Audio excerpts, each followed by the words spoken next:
ମୋ ପାଖରେ ଯେତେବେଳେ ମୁଁ ଧାମନଗର ନିର୍ବାଚନ ମଣ୍ଡଳୀରେ ବୁଲୁଥିଲି କିଛି ପିଲା ଏବଂ ଅଭିଭାବକ ତାଙ୍କର ପ୍ରଶିକ୍ଷକ ଆସିକି ମୋତେ ଭେଟିଥିଲେ ଏବଂ ଅତ୍ୟନ୍ତ ଦୁଃଖର ସହିତ କହିଥିଲେ ଯେ ଯେଉଁ 22 ମାର୍କ ଆଉଟ୍ ଅଫ୍ ସିଲାବସ୍ ପଡ଼ିଛି ସେଠି ପିଲାମାନେ ଯେତେବେଳେ ଏକ୍ଜାମ ହଲରେ ପେପର ଆପିୟର କରିଛନ୍ତି ଏବଂ ତାପରେ ଏକ୍ଜାମ ହଲରୁ ବାହାରିକି ଯେତେବେଳେ ଆସିଛନ୍ତି ଗୋଟେ ପିଲାମାନଙ୍କ ଭିତରେ ଆତ୍ମବିଶ୍ୱାସ କମ୍ ହେବା ସହିତ ତାଙ୍କର ମନ ବି ଭାଙ୍ଗି ଯାଇଥିଲା। କାରଣ 70 ମାର୍କରୁ 22 ମାର୍କ ଆଉଟ୍ ଅଫ୍ ସିଲାବସ୍ର କ୍ୱେଶ୍ଚିନ୍ ଆସିଥିଲା, ଅର୍ଥାତ୍ ଯାହା ପାଠ୍ୟକ୍ରମରେ ପଢ଼ାଯାଇ ନାହିଁ ସେଥିରୁ ଆସିଥିଲା।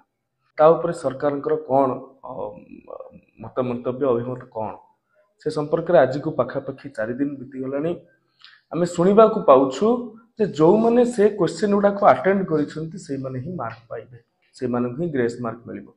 ମୋର ଦାବି ରହିବ ଯେ ପିଲାମାନଙ୍କୁ ନିଶ୍ଚିତ ଭାବରେ 22ରୁ 22 ମାର୍କ ଗ୍ରେସ୍ ଦିଆଯାଉ, କାରଣ ଏ ଭୁଲ ସରକାରଙ୍କର ପିଲାମାନଙ୍କର ନୁହେଁ। ତାଙ୍କ ଭବିଷ୍ୟତ ଉପରେ ଗୋଟିଏ ପ୍ରଶ୍ନବାଚୀ ଠିଆ କରିବା ଆମେ ଏ ବ୍ୟବସ୍ଥା ପାଇଁ ଯୁକ୍ତର୍କ ନୁହେଁ। ମୋର କହିବା କଥା ସରକାର ଯଦି ଜାଣିପାରୁନାହାନ୍ତି କେଉଁଟା ସିଲାବସ୍ ଇନକ୍ଲୁଡ୍ ରହୁଛି ବା କେଉଁଟା ଆଉଟ୍ ଅଫ୍ ସିଲାବସ୍ ରହୁଛି, ପିଲାମାନେ କେମିତି ଜାଣିବେ ଯେ କ୍ୱେଶ୍ଚିନ୍ଟାକୁ ଆଟେମ୍ପ୍ଟ କଲେ ହିଁ ଗ୍ରେସ୍ ମିଳିବ। ସରକାର ଏବଂ ପ୍ରଶାସନ ତରଫରୁ ଯାହା ବି କିଛି ଭୁଲ ତ୍ରୁଟି ହେଇଛି ସେଥିପାଇଁ ମୁଁ କ୍ଷମା ମାଗି ନେଉଛି। ଏ ଜଣେ ନିର୍ବାଚିତ ଜନପ୍ରତିନିଧି ଭାବରେ କୋର୍ସ ଅଫ୍ ଷ୍ଟଡି ପିଲାମାନଙ୍କର ଯେଉଁଟା ଦିଆଯାଇଛି ଅଛି ଯେ କାପାସିଟର ଯେଉଁ ଏନର୍ଜି ଷ୍ଟୋର୍ଡ ଅଛି ତାହାକୁ ଓନ୍ଲି ଫର୍ମୁଲାଟା ହିଁ ସେ ପିଲାମାନେ ଜାଣିବେ, ତାର ଡେରିଭେସନ୍ ଦରକାର ନାହିଁ, କିନ୍ତୁ ଡେରିଭେସନ୍ ଆସିଛି, ସେ କଥା ଏକ୍ଜାମରେ ଆସିଛି।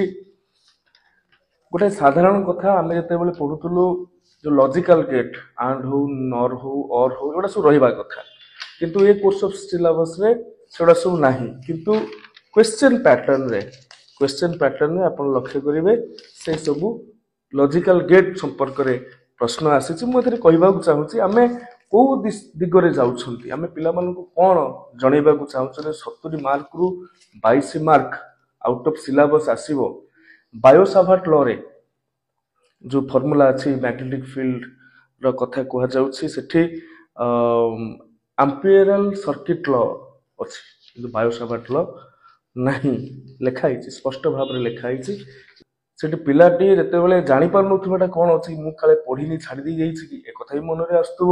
ତେଣୁ ଯେଉଁ ଆଉ ଯେତିକି ମାର୍କ ପିଲାଟି ଲେଖିବା କଥା ତାହାକୁ ବି ଭଲ ଭାବରେ ଲେଖିପାରିବନି ଏବଂ 22 ମାର୍କ ଯେତେବେଳେ ସେ ଛାଡ଼ିକି ଆସୁଛି ଗୋଟେ ପରୀକ୍ଷାରେ ଗ୍ରେସ୍ ମିଳିବ କି ନାହିଁ, ତା ପରବର୍ତ୍ତୀ ଯେଉଁ କେମିଷ୍ଟ୍ରି ରହିଲା ଅନ୍ୟାନ୍ୟ ସବଜେକ୍ଟ ରହିଲା ସେଥିରେ ବି କେମିତି ଭଲ କରିବ ଆମେ ଆଶା କରିବାଟା ଭୁଲ। ଆମେ ତ ମାସରୁ 1.5 ମାସ କାଳ ପିଲାମାନଙ୍କୁ ଏକ୍ସଟ୍ରା କରିକୁଲାର ଆକ୍ଟିଭିଟିରେ ବିଜି କରିକି ରଖିଲେ ସରକାର 22ରୁ 22 ମାର୍କକୁ ଗ୍ରେସ୍ ଦିଅନ୍ତୁ, ପିଲା ଆଟେଣ୍ଡ କରିଥାନ୍ତୁ କି ନାହିଁ।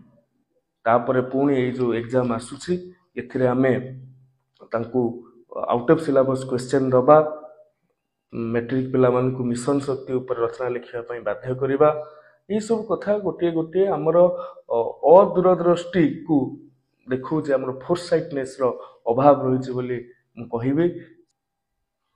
ଧନ୍ୟବାଦ। ଏହିଭଳି ଭିଡ଼ିଓ ଦେଖିବା ପାଇଁ ଆମ ଚ୍ୟାନେଲକୁ ଲାଇକ୍, ସେୟାର, ସବସ୍କ୍ରାଇବ୍ କରନ୍ତୁ। Bureau report, Odia news.